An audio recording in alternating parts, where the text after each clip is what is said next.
You are Locked On Giants Postcast, part of Locked On Sports San Francisco on the Locked On Podcast Network. Your team every day.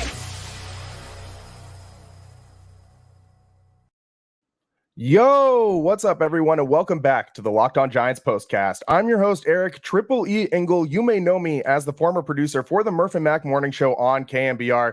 And today, another bullpen game for the San Francisco Giants and another road loss. The Giants can't pull out the rubber match win against the Chicago Cubs at Wrigley Field as they fall 6-5. They got the tying run and the winning run in scoring position there in the ninth inning, but couldn't plate either one. Jorge Soler, though, is starting to turn into the guy that the Giants thought they were getting in the offseason as he launched a grand slam in the eighth to bring the Giants within one run, but it was just too much for them to overcome. Starting pitching depth, officially a massive problem for the Giants with so many injuries at that position. And we're joined today by one of my most favorite people that I've ever worked with, Rod Brooks at KMBR. He'll join us in just a second, formerly from KMBR. That's where I worked with Rod, now working with NBC Sports Bay Area, doing post games for Giants, Niners, Warriors, all over the place. Rod's doing a little bit of everything. We'll break it all down, but first I want to thank all of you for watching us on the Locked On Sports San Francisco YouTube channel. If you aren't already subscribed, please hit that subscribe button right now. Thanks also for listening on the Locked On Giants podcast feed. However you're getting the show, we appreciate it. And make sure to check out the Locked On Giants Daily Show for more in-depth coverage. Ben Kaspick does a great job bringing you all the news and numbers you need to know. This episode is brought to you by Prize Picks, the easiest and most exciting way to play daily fantasy sports. Go to prizepicks.com/LockedOnMLB and use code all lowercase LockedOnMLB for a first deposit match up to $100. So let's get right to it. Let's get Rod in on the show right now. Rod, my guy, Rod Brooks, host of NBC Sports Bay Area post games. How's it going, man? It's been a while. It's been a long time. I'm glad I could be here. I know we've been trying to put this together for a little bit, so I'm glad it came together last minute, but let's get it on. Absolutely. And a lot to talk about. I mean, obviously, this game sandwiched between two monumental days for the Giants, but we'll get to that in a little bit. First, I want to start with the Giants' injuries to their pitching staff. It feels like every other day we're getting a bullpen game right now, and they just look gassed, man. They've thrown so many innings, one of the bullpens that's been used the most in all of Major League Baseball. How do the Giants stay afloat through the stretch until some arms start to come off of the injured list? Do they maybe turn to the minor leagues? I mean, you got Carson Wisenhunt down there, Hayden Birdsong. What do you think the Giants need to do here, Rod? Well, let me start here by turning to the minor leagues. I'm always an advocate because my job's not on the line. I'm always an advocate of getting the kids up. But think about how hard it was for Ramos to eventually get into the mix and stay here. Injuries had to happen. I'm one of the folks, I want Matos to be up here. I always want the young kids to come up here. So yes, I'm an advocate for that. I don't know if the Giants have sort of reached the critical mass point to where the young arms, because I understand you have to be, for lack of a better way of putting it, careful with the young arms. You don't want to bring them up in a not very good situation. And if it turns the wrong way, you might lose them for a while, or you might lose them for a long while. And I'm not necessarily talking only from a physical standpoint. So I don't know if the Giants are at that point yet where it's critical mass, where they're desperate. But I think if we start edging toward that point more, I'm all for it. But with the Giants being second in bullpen usage out of all 30 Major League Baseball teams, and this is really before the injury bugs start to hit. It's been a season-long problem. That bullpen, which I think is uniquely qualified to handle these situations. Oh, you're 100% correct. They're absolutely gassed. You got arms, you got guys who can pitch, but it's been a lot of guys being used a whole heck of a lot. So really, it's tie a knot in the bottom of the rope and hang on. And a lot of teams are having to deal with this. Bullpen games are part of Major League Baseball now, whether you like it or not. So you hope you're a fan of a team that has the ability to deal with the far too often bullpen game. And I believe the Giants have that. All that being said, you can only push that so far. So what do the Giants need to do? Is real simple. first and foremost, you got to start to score some runs, and you'd like for them to start doing it near the beginning of the game instead of at the end of the game, as they seem to. Yeah. Let's not wait for the count to get 0-2, and I'm being somewhat wise guy here, but let's not wait for the count to get 0-2 before we go. All right, let's put the ball in play. That seemed to be a recurring theme today. Got to score some more runs. We know when the Giants score 5 or more runs, they're a hard team to beat. So that's just their lot in life. And before, you started to have to deal with all these bullpen games. Got to score some runs. But I just think about today, 2 instances from a defensive standpoint. Mm-hmm. Not their cleanest game defensively. Matt Chapman had an error. I think he actually got 2 errors on that same play. Flores with the error, not being able to hold the ball when he was trying to tag the guy at first. And I know it wasn't an error on Yastrzemski, but losing that ball in the sun, tough place to play, Wrigley day game at this, at the very beginning of summer. But those are plays the Giants have to make defensively because they don't have much margin for error, because their offense can be so spotty. It can be so up and down. And also because, as we're talking about with the pitching. Another thing, though, and this is something that shouldn't happen. And I'd like to do a little bit more depth analysis of it, or I'd like to hear from Bob Melvin, a former catcher. Patrick Bailey, as we know, is one of the best in the business in throwing guys out of second base. The Giants pitchers, specifically their relievers, are the absolute worst group in the league in holding runners on. Help the dude out. Yeah, okay? big old leg kicks, not doing anyone any favors. I don't have anything scientific to back this up on, but I bet you the biggest, lankiest dude out there, my dude Sean Jelly, probably has the quickest delivery to home plate. That should not happen. No. So if you're already being used a lot, if you're already up against it because of your injuries to your staff, and you already have a bullpen that was worked a lot before you got to this point, those guys got to start doing their job to hold runners on, to help out their catcher so he can do his job. Because Giants relievers get in, and teams in today's Major League Baseball, where you don't really run as much, you don't run at all as much as you used to, you don't really run as much as I think you should, teams just start track meeting on the Giants on the base pass, and it's because their relievers don't hold guys on. It's hard enough to win games as it is. You're making it harder on yourself when you do that. Yeah, free 90s, the quickest way to lose games in baseball, and the Giants giving up a ton of free 90s on the base pass today. That play by Wilmer ends up being that drop tag ends up being the difference in this one. Without that, this is a tie game after that Soler grand slam, and then anything can happen. And you mentioned Matos, and I kind of wanted to loop back to that. He won another Player of the Week award down in AAA Sacramento, and he's just tearing it up down there. I think it seems like there's kind of a disconnect between the front office and Bob Melvin's coaching staff, because when we heard Bob Melvin talk about Luis Matos, he gave a very strong public vote of confidence saying, this is our center fielder going forward, only for like a week or two later for him to be set back down to AAA. That seems very like we got 2 guys on 2 different pages. Doesn't sit well with the fan base for sure. It doesn't sit well with me. I want to see the guy up here. I think that he more than proved that he deserves a spot, especially when you consider what he did in the spring. What are your thoughts on that? I mean, I think that with the Giants kind of have been better at, as you said, coming back in games like this late surge offense, and it seems like a lot of that really, it didn't start with the youth movement, but it really kicked into overdrive once all the young kids got up here. No, I completely agree with that. When it comes to Matos, defensively, he leaves a lot to be desired. Yes. they tried him in center field, and let's face it just absolutely didn't work. Now, here's what's great. Ramos is your everyday center fielder. Like, I don't know if they found that out by accident, but I think we were all pleasantly surprised to find out that not only can he play center field, he wants to play center field, and he looks like a center fielder. When I went to the games last week, had a chance to talk to Logan Webb. And Logan Webb, even though he's a ground ball pitcher, he said, man, just having him back there makes my job easier. It's like, he's got that swag. I hate that word, but he said it. It's Logan Webb quote. He's got that swag. The pitchers love having him back there. So I think, Matos not being in center, it's addition by subtraction. Now, that being said, let's see if he can play first base. You dig where I'm coming from? I'm cool with Wilmer Flores, but it's been not as fruitful as it has been in previous years. Trenton Brooks, my cousin on my mom and them side, we look so much alike. I mean, it's just not happening. So Matos is, in my estimation, and I think you would agree, is a major league hitter. I think he deserves a spot in that lineup. You put him at first base and see what you get. But defensively,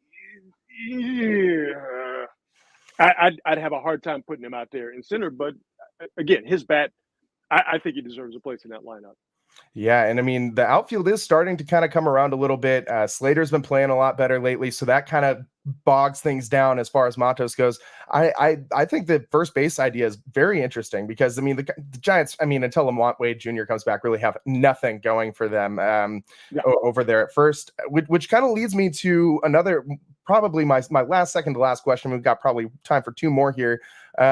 Lamont Wade Jr., the Giants tried to activate him for this game at Wrigley Field. They petitioned Major League Baseball. The league is letting both teams, the Giants and the Cardinals, activate an extra player for this game without it affecting the 40-man. The Giants petitioned Major League Baseball to bring Lamont Wade Jr. off of the injured list before he's eligible to come off of it.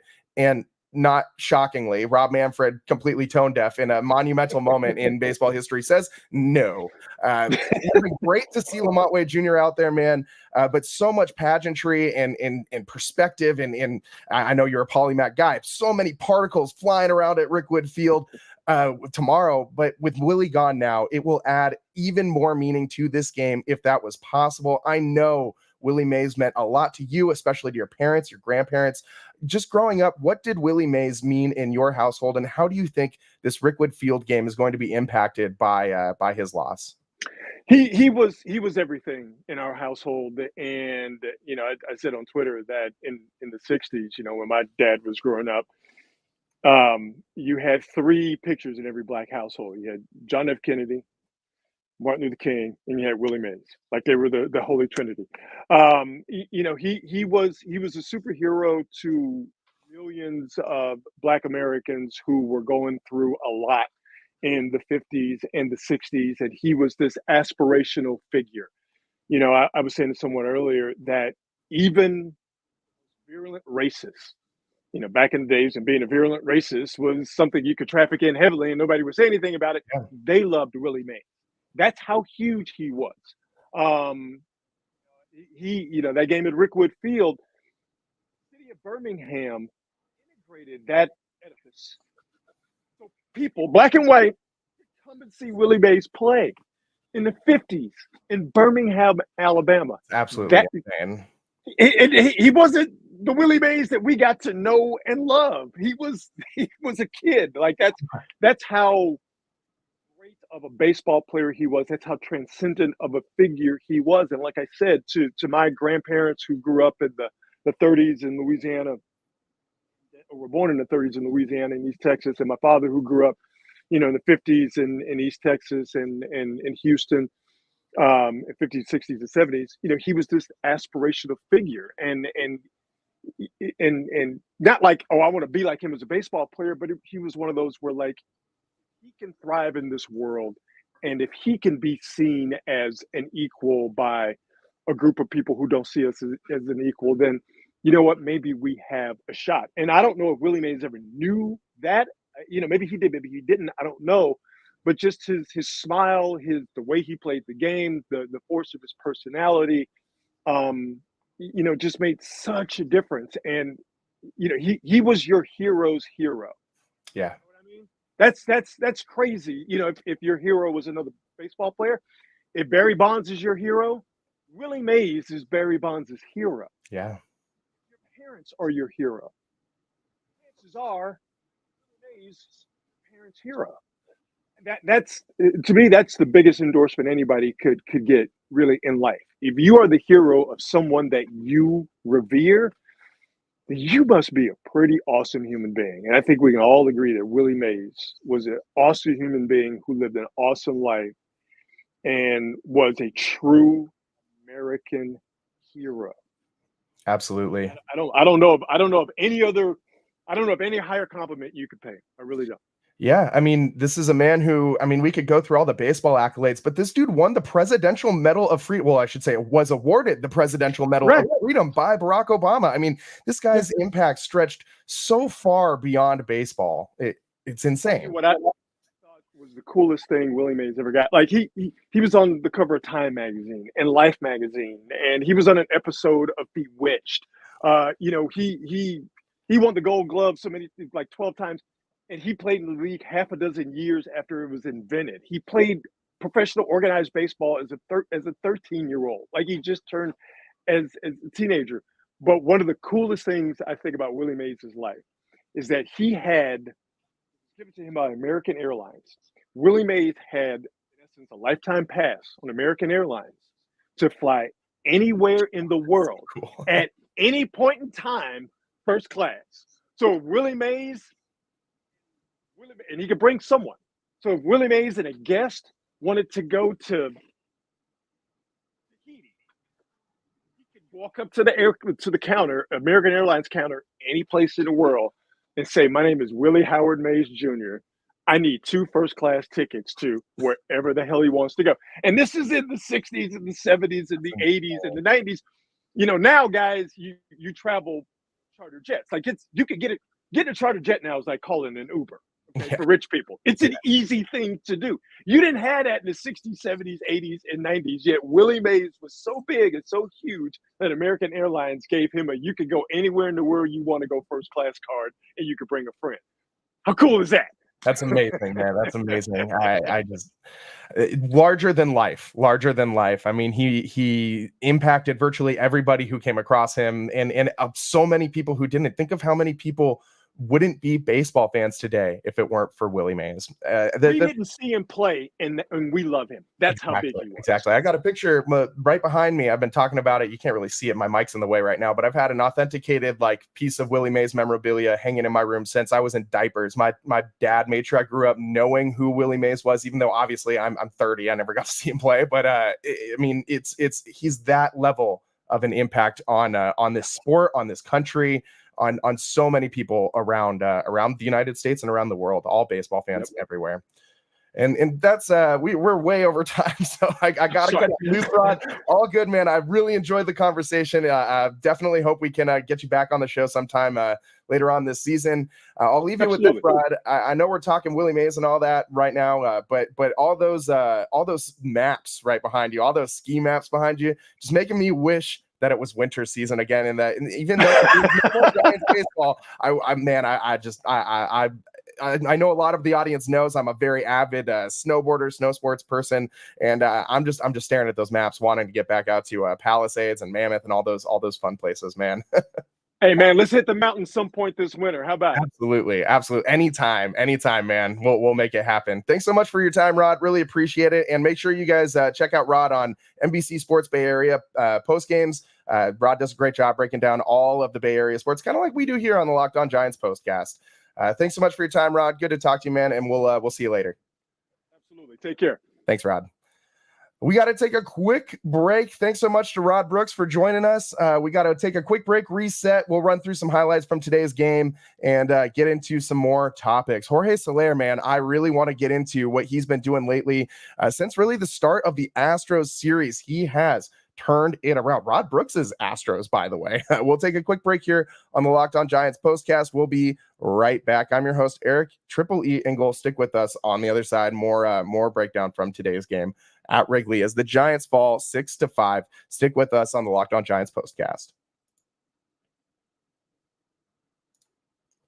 Passion, drive, and patience. The formula for winning championships is also what keeps your ride or die alive. eBay Motors has everything you need to maintain your vehicle and level it up to peak performance. Superchargers, roof racks, exhaust kits, LED headlights, and more. Whether you're into speed, power, or style, eBay Motors has got you covered. With over 122 million parts for your number one ride or die, you'll always find exactly what you're looking for. And with eBay Guaranteed Fit, your part is guaranteed to fit your ride every time or your money back. Because with eBay Motors, you're burning rubber, not cash. With all the parts you need at the prices you want, it's easy to make your car the MVP and bring home huge wins. Keep your ride or die alive at ebaymotors.com. Eligible items only. Exclusions apply. eBay Guaranteed Fit only available to U.S. customers.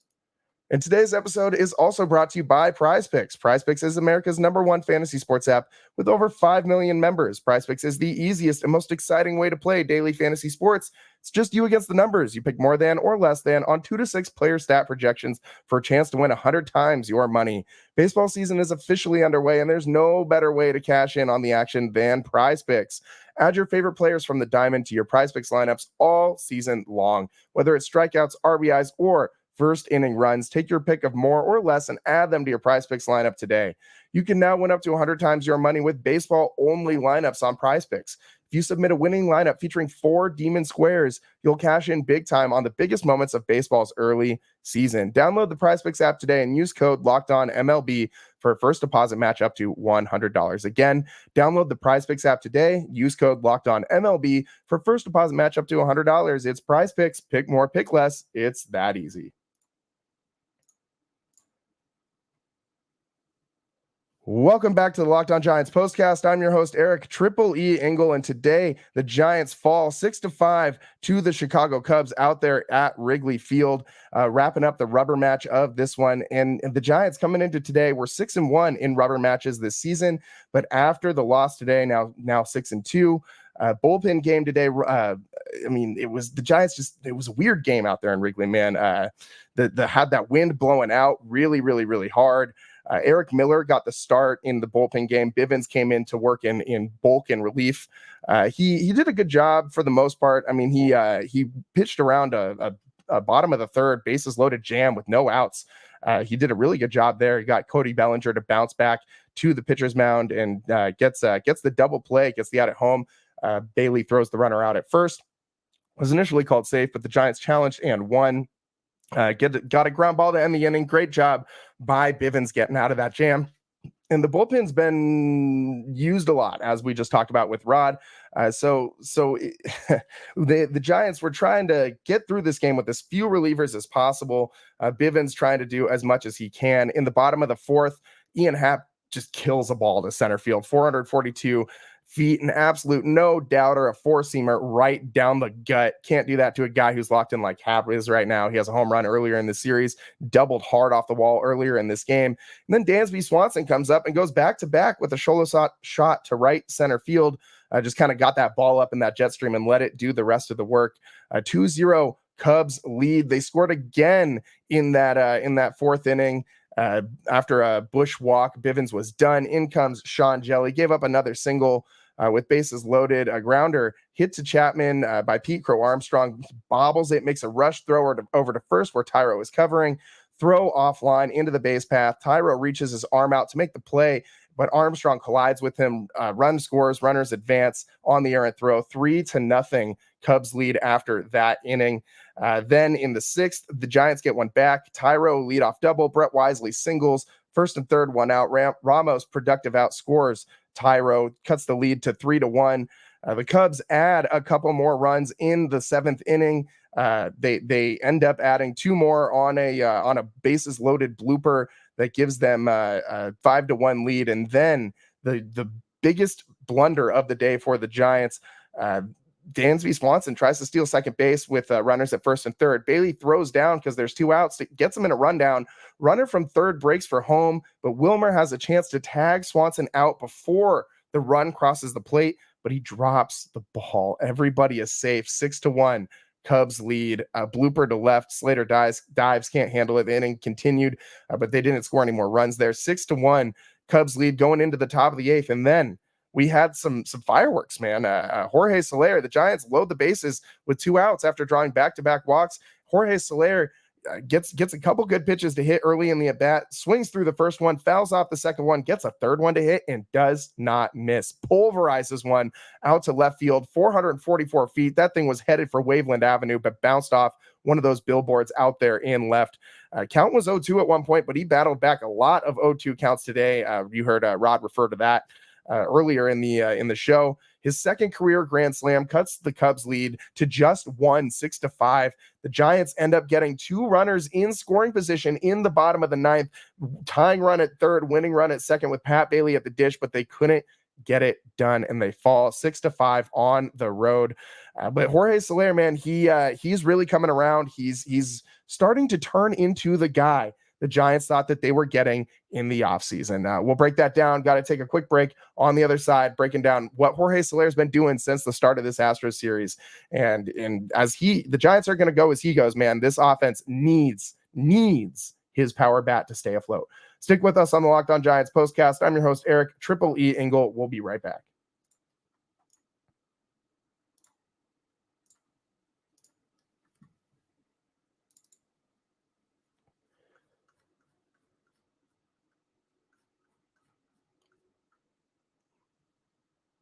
Today's show is sponsored by Policygenius. Shopping for life insurance is something that can be overwhelming for many people, and that's why I'm here to tell you about Policygenius. Policygenius is the country's leading online insurance marketplace. It saves you time and money so you can provide your family with a financial safety net starting today. With Policygenius, you can find life insurance policies that start at just $292 per year for $1 million worth of coverage. Some options are 100% online and let you avoid unnecessary medical exams. Talk to a team of award-winning agents who will walk you through the process step by step. And this is important because many of you may not be as well covered as you think. Your work life insurance policy may not offer enough protection for your family's needs, and even worse, it may not come with you if you leave your job. Policygenius gives you unbiased advice from a licensed expert support team. They have no incentive to recommend one insurer over another, so you can trust their guidance. Get peace of mind by finding the right life insurance policy with Policygenius. Head to policygenius.com or click the link in the description to get your free life insurance quotes and see how much you could save. That's policygenius.com. Here on the Locked On Giants postcast, we pride ourselves on getting you the latest news for your team. Whether it's the offseason, the draft, spring training, playoffs, postgame, whatever it is, it's year-round. You know what else is year-round? Collection season. Just because tax season is over doesn't mean the IRS will stop coming after you for unfiled taxes. The IRS can garnish your wages, levy your bank accounts, and even seize your property. Don't let the IRS target you. Let the licensed professionals let the licensed professionals and tax experts at Tax Network USA go to bat for you. With over 14 years of experience and an A+ rating by the Better Business Bureau, Tax Network USA has saved their clients over $1 billion in tax debt. Whether you owe taxes, have complicated matters that require tax planning, or finally hit that big parlay this season and need help correctly filing, call 1-800-549-1000 or visit tnusa.com/locked on. See the link in the episode description below for more details. Welcome back to the Locked On Giants postcast. Today, the Giants fall 6-5 to the Chicago Cubs as they drop this series at Wrigley Field, split the first two games, and then drop the rubber match. They were 6-1 in rubber matches coming into today. Couldn't pull it out though. Jorge Soler did everything he could do, man. He tried to overcome all these Giants mishaps. The Mike Yastrzemski dropping the ball out in right field. The Wilmer Flores dropping the ball on trying to get that tag out. Matt Chapman dropping the ball, trying to field that grounder to third base. The defense hasn't been as good as the Giants were hoping it would be this season with all the upgrades they made in free agency. But neither has the offense, man. Soler and Chapman. I mean, Chapman has kind of been more or less, I think, what you would expect him to be. He's a streaky guy, up and down, but always hits the ball hard, and that's pretty much what he's been for the Giants so far this year. Would like to see a little bit more consistency out of Chapman, a little bit more pop, but I think we could say that about virtually everybody on the Giants offense right now, except for maybe Ramos. But Jorge Soler, man, he's someone that has been on a milk carton all year long. I think we got some sightings officially, man. Like since the Astros series, coming into today, this is prior to today's game, he was batting .333 with 8 hits, a homer, 4 RBIs, and 9 runs scored over 8 games since the start of that Astros series. And today doubles that RBI total. That RBI total now over these last 9 games up to 8, 10 runs, 2 bombs, 9 hits. I mean, Soler is starting to turn it around. He did go 1 for 4 today. He's not the highest batting average guy. He did have a strikeout, but batting .224 on the season. That OPS now up over 700. It's been slowly climbing. He's done a really good job at seeing the ball a lot better. We talked about this a few days ago. He's drawn a walk in virtually all of these games except for one during this 8 game stretch. He didn't draw one today. But Soler really seeing the ball a lot better, has adjusted that swing. He's getting around on pitches. He's not just popping things up anymore. You saw him in that at bat that he hit the grand slam. He got a high and inside front door slider that he got around on and just hammered, but it was foul, pulled it foul a little bit early on it, but he is right there. When Soler hits, this Giants offense is a completely different team. Yes, Ramos is the straw that stirs the drink at this point. This guy is, I think, should be a bona fide all-star. And just to check in on what Ramos did today, did have an RBI and a walk, but did not record a hit. And he did strike out as well. His strikeout rate is the only thing that you can poke at Ramos with, really. His batting average still at 310, the OPS at 933. The RBI actually ties him for the league lead and most RBIs for this month, ties him with Aaron Judge at 19 RBIs for the month of June. But Soler is really the guy who will completely change this offense. When he is on, he is the scariest bat in this lineup. When he is locked in, you saw it today, he just annihilated that pitch, 444 feet.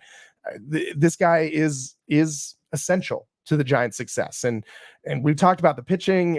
I wanted to get into that a little bit more, but we ran out of time. The bullpen cannot continue to throw as many innings as they are. They need something to happen with someone coming back from the injured list. I mean, you got Cobb and Beck both throwing off mounds now. That's good. But you need Blake Snell to come back. You need a lot of things. Robbie Ray threw 2.1 innings in an ACL game yesterday. So, I mean, you got some guys that are working their way back. Alex Cobb threw a bullpen on Monday. Tristan Beck threw a bullpen on Monday. Kyle Harrison is still rehabbing that right ankle. Lamont Wade Jr., not a pitcher, but also rehabbing. He's another guy who could really help the Giants back out. He traveled with the team to Chicago. He's been doing some rehab work and stuff. And the Giants really need all of these guys back, or at least like half of them when they come back. They need them to actually contribute. And I think that, I mean, you have a whole starting staff on the IL. If half of these guys can come back and be effective, the Giants will really benefit from that. Hell, if even one of these guys can come back and be effective, the Giants will really benefit, because this bullpen feels like it's just hanging on by a thread right now, man. They've been really great. They've been effective, but I don't know how much longer you can ride this horse before it just dies of emaciation. This bullpen is overworked, and they need some help from the starting pitching. Got some run support today, but if you keep having bullpen games, you're going to have a lot of games like this with inflated run totals, things like that. So the Giants really looking for some relief, some help for that starting pitching staff. They need it, man. They need it in a big way. It's about all the time we have for you guys today. Bummed I couldn't bring you guys my stories from Wrigley last year. I wanted to tell you guys about staying on Waveland Avenue, basically 30 steps away from entering the park, and the coolest Airbnb ever, run by a couple of like OG bleacher bums from back in the day that still own the property. Seeing batting practice balls fly into the front yard of the Airbnb. And most importantly for me, I wanted to tell you guys about the difference in vibes of the clubhouse of the Giants team now versus when I saw them last.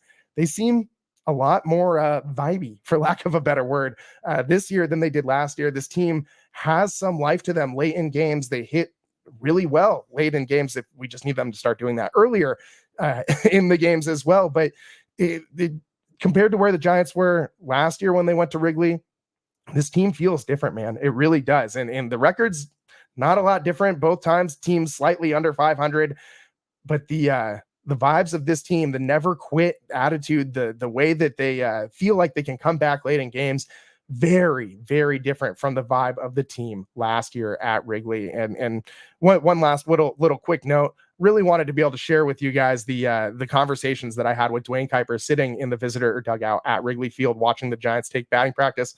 One of the all-time greatest memories for me in not just baseball or my career, but in my entire life.